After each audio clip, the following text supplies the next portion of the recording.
Hello, Tom Maguire here. Just a quick book review on Grayson Perry's The Descent of Man. Now, I've got a few different things to say about this book. Obviously, being a default man myself, no, not at all. Yeah, this book I listened to on Audible, and I'm kind of glad I listened to it actually because it's narrated by Grayson Perry himself, and he's got a fantastic voice. He's a very interesting guy. I enjoyed listening to him. It's quite an entertaining book, to be fair. I didn't particularly learn anything new. I've read a lot over the years. I've thought a lot about masculinity. I've thought about a lot about my own ego, my own ability to be a toxic male from time to time, as we all can be, I'm sure. I don't particularly like that phrase, toxic masculinity. I think it's a bit pathetic, really. I think it's kind of blamed for everything, and I think that's a bit of an easy way out. But I've thought about these things very deeply for a number of years, and I continue to think about them. I continue to monitor my own kind of thoughts and behaviour, and I try to be the best person I can possibly be. That's what this channel is about. It's about personal development. It's about reading. I absolutely love reading and listening to books. I love doing these reviews. I do them so that my children will look back in years to come and get a bit of an idea of things that I read and where my thoughts and feelings kind of came from, I suppose. So that might hopefully be of interest to them at some point. They can also laugh at me trying to be a YouTuber. Um, at the time of YouTube being really, being what it is. So, yeah, and like I say, I did enjoy this book. I would recommend it, I think, but I think you need to listen to it with an open mind. I think if you're the sort of person who already has these kind of angry feelings towards men, it might not necessarily do you much good. But if you're someone who is a man who doesn't really look within themselves very much and kind of thinks it's okay to be sort of macho and powerful and stuff like that, then it would also do you well, it would do you good to give it a listen, I think, hopefully. But it's difficult, isn't it, with these kind of strongly opinionated kind of books, or any kind of strong opinion. You have your own opinion, and often you don't want it to be kind of influenced or changed. One of the things I always try to do is try to open my mind as much as possible. I'm very much, I'm afraid, a sit on the fence kind of guy. I very rarely don't see two sides to an argument. I'll often play devil's advocate with people I, care about, my wife, my sisters and brothers and stuff, my parents. I'll often go in and play devil's advocate just to make it interesting. But I often see both sides of an argument, even in some of the harshest of situations. But that's just me. I'm not saying I'm the most balanced person in the world. I still have a long way to go, but that's kind of why I listened to this book. My sister recommended it to me, and she sort of mumbled something about the people who most need to read certain books are the ones who don't. And I thought, well, sorry, I'll give it a go then, actually. And I already quite like Grayson Perry. I've seen him a bit on telly. He seems to be quite a likeable bloke.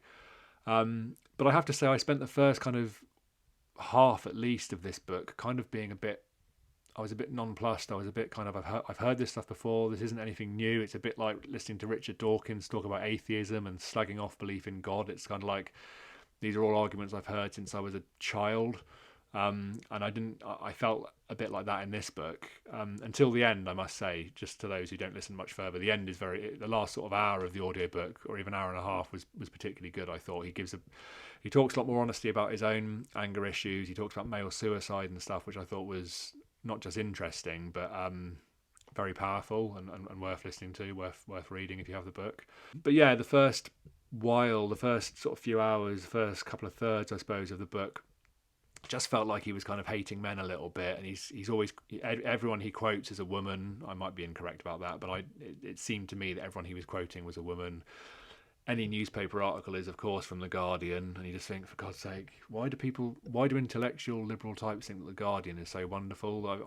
I've seen so many terrible articles from there, and I've seen so many people virtue signaling on Facebook, and they think that because they're educated and what have you, that they're so kind of open minded and stuff, and it just, oh, it's a bit like the Brexit debate or something like that. Everyone's an idiot who votes the way that they don't want them to vote, and you've got the educated and the uneducated. And anyway, I could go off for ages about that, but those sorts of things, that kind of virtue signaling stuff, kind of irritated me a little bit. I just kind of thought, I'm forming a picture of this guy and his opinions that it's kind of putting me off. But I stuck with it, and I found him quite entertaining at times, and I liked some of his stories from his own life. I found them, I appreciated them, and I enjoyed them. Um, but I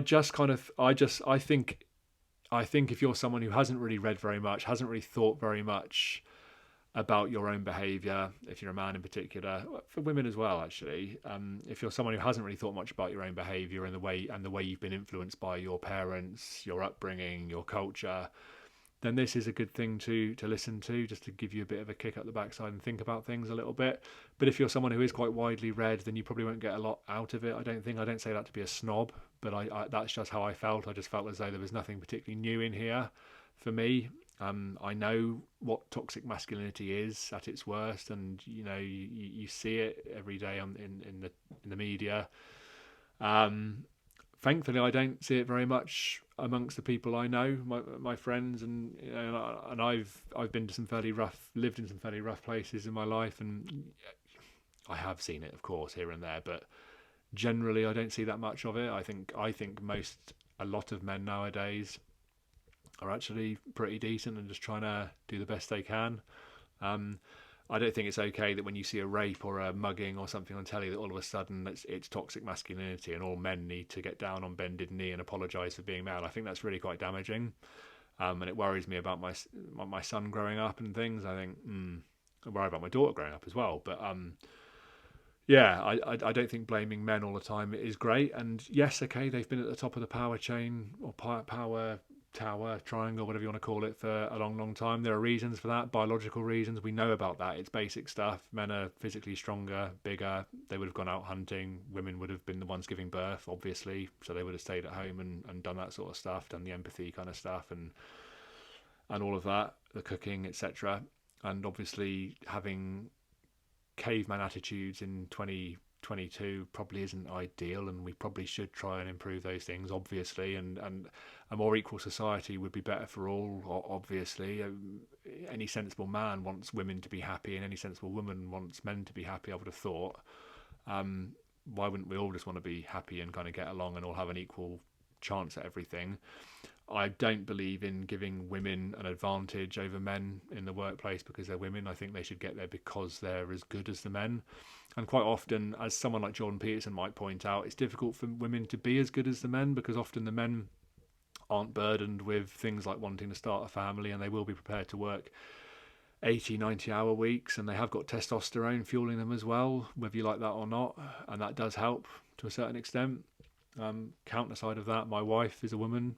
She doesn't have testosterone like that, and she doesn't work 80, 90-hour weeks and have this crazy ambition, but she's basically, she would say she's never ever felt disadvantaged being female. In fact, if anything, she's flown up through her positions and she's done absolutely brilliantly.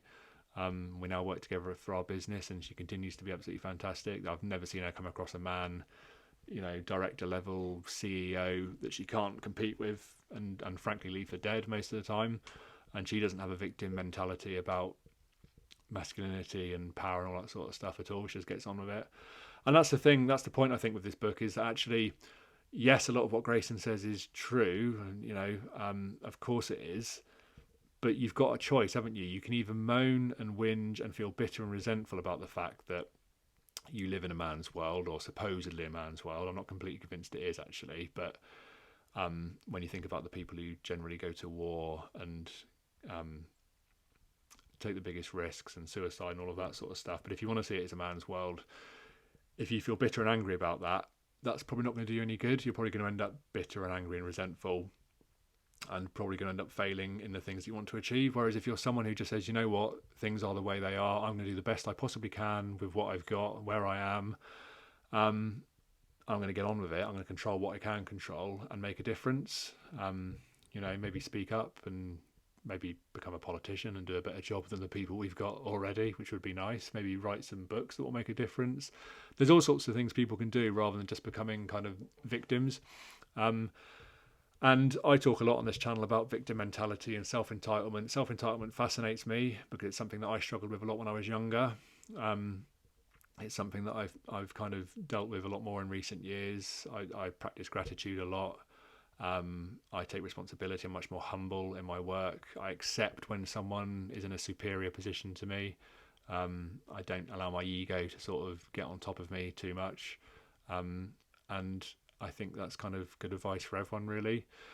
But yeah, that's me ranting on. But then I have just been listening to Grayson Perry rant on for about 4 hours on this book, although I did enjoy it, to be fair. I think he's very interesting. I think he's very talented. I do recommend it. So if you get a chance, read it, listen to it on Audible. It's narrated by him.